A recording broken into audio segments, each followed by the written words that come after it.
आप देख रहे हैं जी बस यूट्यूब चैनल और मैं हूं रमेश और आज हम लोग यहाँ पे जानेंगे target Bihar police previous year math को।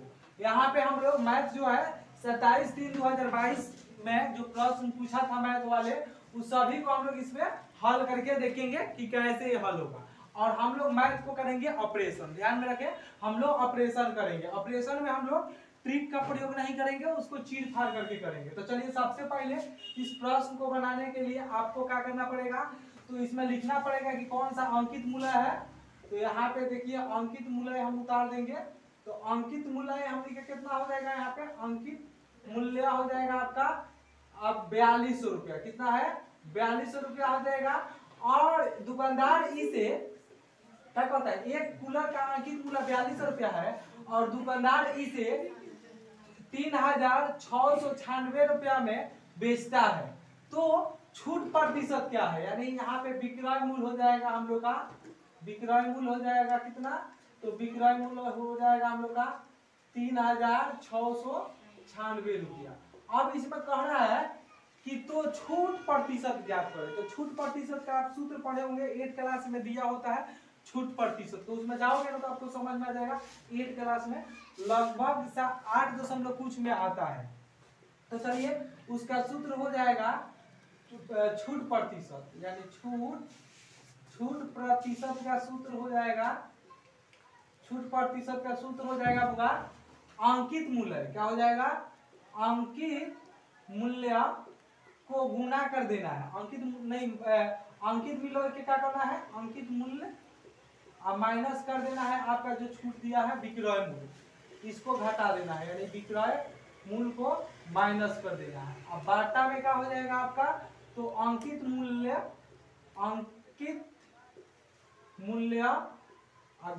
यहाँ पे गुने 100 होगा। तो ये गुना में है तो पलट, यहाँ पे भाग में है तो ये पलट कर क्या हो जाएगा, यहाँ आ जाएगा तो 100 आ जाएगा, यहाँ से हटा दीजिए। ये हो जाएगा अंकित मूल्य माइनस विक्रय मूल्य गुने 100। अब बाटा में आपका हो जाएगा कितना, तो अंकित मूल्य हो जाएगा। इसी सूत्र पर इसको रखेंगे तो आपका आंसर आ जाएगा। तो चलिए हम लोग रखते हैं प्रतिशत छूटी ज्ञात करें। अंकित मूल्य कितना दिया है, 4200 रुपया दिया है, 4200 रख देंगे। इधर से लिखते हैं तो अच्छा नहीं लिख पाता है, 4200 गुने आपका विक्रय मूल्य कितना है, माइनस में हो जाएगा। विक्रय मूल्य कितना है हम लोग का, तो 3696 है और गुने यहाँ पे 100 अंकित मूल्य हो जाएगा फिर हमारा कितना है 4200। तो देखिए 2 0 से 2 0 कैंसिल हो जाएगा, यहाँ पे घट कर आएगा कितना वो देखना है। तो देखिए यहाँ पे 10 हासिल लेंगे यहाँ से तो 10 हो जाएगा, 10 में से 6 गया तो 4 बचा, यहाँ है 9, 9 में से 9 गया 0 बचा। यहाँ क्या है तो 1 दे दिया, 1 है 1 में से नहीं गया आते दिए तो 11, 11 में से आपका 6, 11 में से 6 जाएगा तो कितना बचेगा 5 बचेगा। यहाँ है 3, 3, 3 कैंसिल हो जाएगा, यानी आपका बचेगा 42। अब इसको कटाइए 7 से चाहे 6 से, 6 से कटाइए, 6 7 42, 6 से इसको कटाइए, 6 8 48, इसमें आया 2 तो 6 चौका 24, 12 7 84, 12 आ गया यानी कट जाएगा तो 12 7 84 हम लोग का प्रतिशत छूट कितना हो जाएगा 12% हो जाएगा आंसर। ये जो प्रश्न है 8 क्लास में दिया है और उसमें विस्तार से इसका दिया है। तो चलिए हम लोग नेक्स्ट प्रश्न को देखेंगे। तो चलिए हम लोग नेक्स्ट प्रश्न को देखेंगे। यहाँ पे प्रश्न संख्या 8 में दिया है कि इस श्रृंखला की अगली संख्या क्या होगी, यानी ये जो श्रृंखला है इसमें अगली संख्या क्या होगी। देखिए ऐसे प्रश्न पूछता है और इसमें इस श्रृंखला को भरना है। देखिए जब इसको आप हल करोगे तो देखो 2 के बाद क्या है 5 है, इसके बीच में अंतर कितना है 5 की है, कितना क्या नहीं 3 की अंतर है, कितने की अंतर है, देखिए 2 और यहाँ पे देखिए 2 और 5 के बीच में अंतर कितने के है, 3 का अंतर है। फिर 5 और 10 के बीच में अंतर कितने का है, अंतर बताओ, अंतर जल्दी कितना का है, इसको प्लस से दे दो, कितने का अंतर है 5 का। इसके और इसके बीच में कितने का अंतर है 7 का। फिर इसके और इसके बीच में अंतर कितना का है 6 का, घटाइए 13 में से आपका गया 16, 16 में से 7 गया तो 9 का। आपको कुछ दिख रहा है, सामान्य दिख रहा है कौन चीज, तो 2 5, ये सब कौन संख्या है? तो विषम संख्या। 3 है, 5 है, 7 है, 9 है, उसके बाद 11 है, फिर उसके बाद 13 होगा, फिर उसके बाद क्या होगा? 15 होगा, ऐसे करके होगा। तो देखो अब यहाँ पे हम लोग को भर देना है इसके बीच में अगली पूर्णांक क्या है, यानी जोड़कर अंतर से। तो अंतर से देखो हम लोग कहाँ तक पहुंचे थे? यहाँ तक पहुंचे थे ना जी। 26 में से यानी 13, यहाँ पे 16 में से गया 16 में, यानी घटाओगे 16 में से 7 गया तो 9, और 2 1 दे दिया है तो 9 हुआ। फिर इसको घटाएंगे तो कितना का अंतर आएगा? 11 का। फिर इसके बाद अंतर कितना का? 13 का। 13 का आएगा ना, तो इसमें 13 को जोड़ देंगे ना जी। 13 को जोड़ देंगे तो कितना हो जाएगा? तो 0 50 हो जाएगा, इसका क्या हो जाएगा? अंतर 50 का हो जाएगा। तो ऑप्शन में आपका कितना दिया है? तो ऑप्शन में आपका दिया है ए में दिया है, ऑप्शन ए में दिया है। ऐसे करके आता है श्रृंखला बनाने के लिए अगली, तो आप समझ जाइएगा ऐसे ही बनाइएगा। बीच का अंतर निकालते जाइए और देखिए इसमें सामान्य अंतर दिख रहा है कि ना? सब में 2 का डिफरेंस है। 5 3 2 5 5 2 7 7 2 9 9 2 11 11 2 13 13 2 15 2 का अंतर है। 2 का अंतर है, लेकिन ऊपर वाला में इसी अंतर को रखकर वो जोड़ा है। क्या किया है? इसमें 2 था तो 2 में 3 जोड़ा था, कितना हुआ? 5 हुआ। और 5 में 5 जोड़ा तो 10 हुआ। 10 में हिसाब जोड़ दिया तो 17 हुआ। 17 में क्या किया? 9 जोड़ा तो 26 हुआ। 26 में 9 26 में क्या किया? 11 जोड़ा तो 37 हुआ। 37 में 13 जोड़ेंगे तो 15 आएगा। फिर अगर इसके बाद अगर यहाँ 50 दिया रहता अगर तो अगली बताइए तो 13 पर 15, अब इसमें क्या करते? 15 जोड़ देते है ना जी। तो अगली पूर्णांक ऐसे प्रश्न पूछता है। और जो एग्जामिनर है वो चाहता है कि आप किस तरह के मैथ जानते हैं, यानी किस किस अंक से जानते हैं, किस किस ढंग के मैथ को जानते हैं। इसलिए हम लोग को मैथ को प्रैक्टिस करते रहना चाहिए, तो अब जाकर कोई भी मैथ को आप आसानी से हल कर सकते हैं। और बिहार पुलिस में मात्र 10 ही प्रश्न पूछता है, लेकिन 10 प्रश्न के लिए आपको हल करना होता है। यह आपका जो क्वेश्चन है ये टॉप क्वेश्चन है आपका, छोटे क्लास का नहीं है, टॉप क्वेश्चन है, कंपटीशन लेवल का क्वेश्चन है। तो चलिए हम लोग नेक्स्ट प्रश्न को देखें। तो चलिए हम लोग नेक्स्ट प्रश्न को देखेंगे। यहाँ पे प्रश्न 9 में दिया है कि त्रिभुज ABCD, सॉरी बी कहाँ से? तो चलिए हम लोग नेक्स्ट प्रश्न को देखेंगे। यहाँ पे प्रश्न 9 में है कि त्रिभुज ABC तथा त्रिभुज PQR में BC बराबर PQ तथा C जो कोण C है कोण Q है, यानी कोण C के बराबर कोण क्या है? Q है। दोनों त्रिभुज यानी त्रिभुज भुजा कोण भुजा स्वसिद्ध के सर्वाक्षम होंगे, यानी आप बताना है यहाँ पे कि भुजा कोण भुजा स्वसिद्ध के सर्वाक्षम होंगे यदि उसका कौन सा भुजा बराबर होगा, तो आपको बताना है यहाँ पे। तो ऑप्शन में दिया है यहाँ पे छोटू, बताने के लिए आपको ऑप्शन में दिया है, ऑप्शन में दिया है, इसमें ऑप्शन रखकर हम लोग देख लेंगे तो ज्यादा समझ में आएगा। ए में दिया है आपका, ऑप्शन ए में दिया है कि AC बराबर PR होना चाहिए, AC बराबर PR। और बी में दिया है ऑप्शन में कि AC के बराबर आपका गंजी होना चाहिए, तो RQ होना चाहिए, RQ होना चाहिए। और ऑप्शन सी में दिया है कि AB के बराबर आपका क्या होना चाहिए? तो QR होना चाहिए, QR होना चाहिए। और डी में दिया है कि कुछ भी नहीं होना चाहिए, तो अब आप इसको कह सकते हैं सर्वाक्षम। तो चलिए इसको हम लोग हल करने के लिए एक हम लोग यहाँ पे ड्राइंग करेंगे त्रिभुज का। तो चलिए त्रिभुज बनाएंगे ABCD करके, इसका नाम रखेंगे A, इसका नाम रखेंगे B, इसका नाम रखेंगे C। दूसरा एक त्रिभुज करेंगे और इसका भी नाम रखेंगे बनाकर यहाँ पे, तो PQR रखेंगे। अब यहाँ पे लिखा है कि जो BC है, BC के बराबर कौन है? तो PQ है, P और Q है, यानी जो BC है जितना वो आपका PQ है, इसके बराबर है।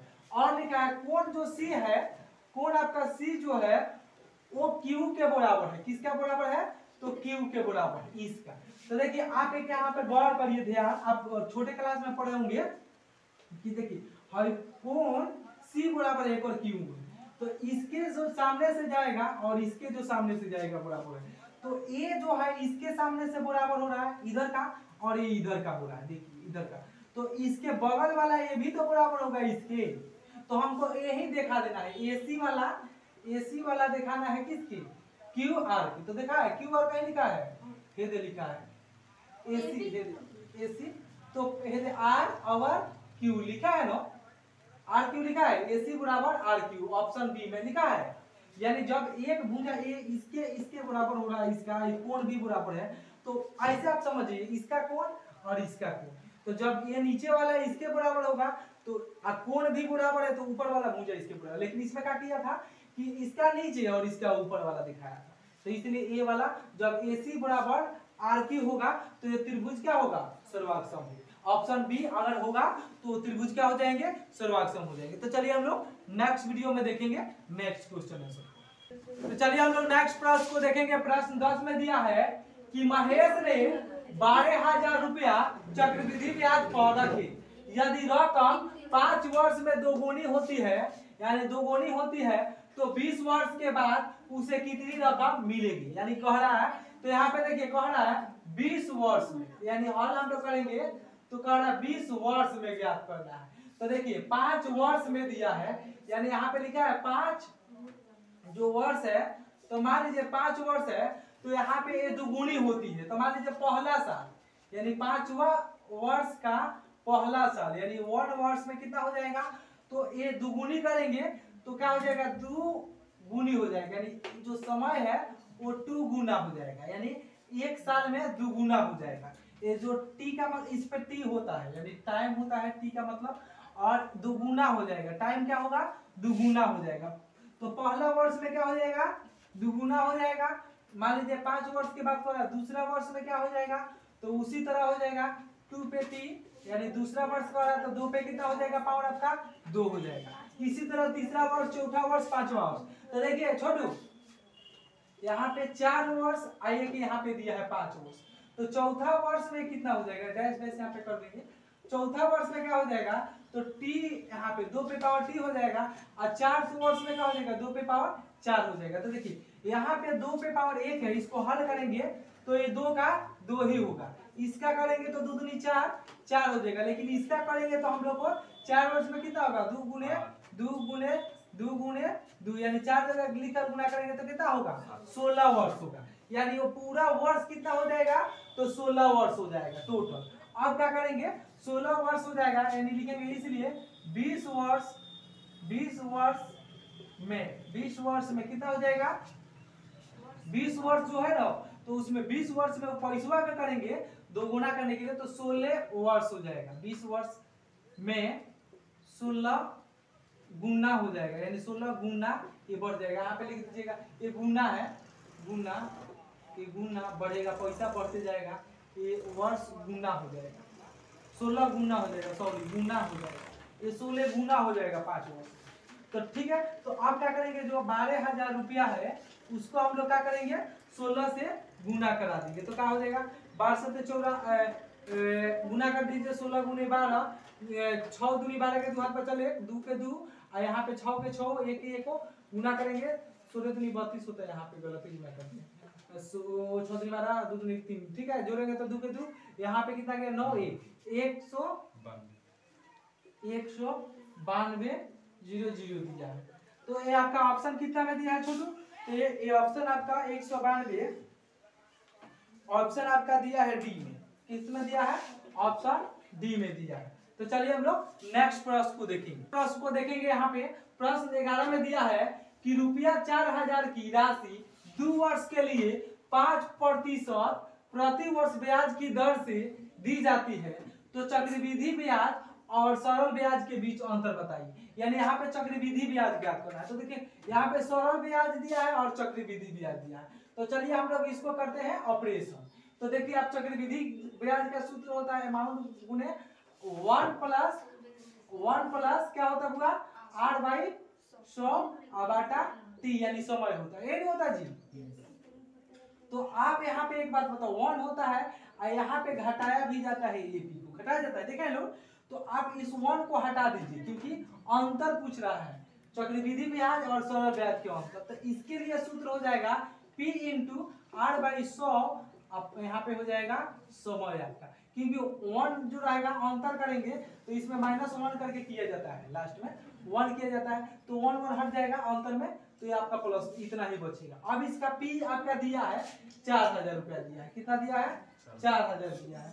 तो 4000 आप प्लस आर के देखो आपका कितना दिया है, कितना प्रतिशत, 5% दिया है। M2 में लिख लीजिए इसको 5/100 और इस पे समय कितना दिया है, तो 2 वर्ष दिया है। समय कितना लिखा है, 2 वर्ष दिए, 2 वर्ष, तो 2 वर्ष दिए। अब क्या करेंगे, 4000 को गुना कर देंगे 5 गुने 100, 5 गुने 100, 2 गो जीरो से 2 गो जीरो कैंसिल, 1 गो जीरो से 1 गो जीरो कैंसिल, कितना जी। अब यहाँ पे बचा 5 दूनी 10, 2 दूनी 4, अब 2 और 5 बचा है, गुना करेंगे तो 5 दूनी 10 हो जाएगा, इसीलिए कितना हो जाएगा 10।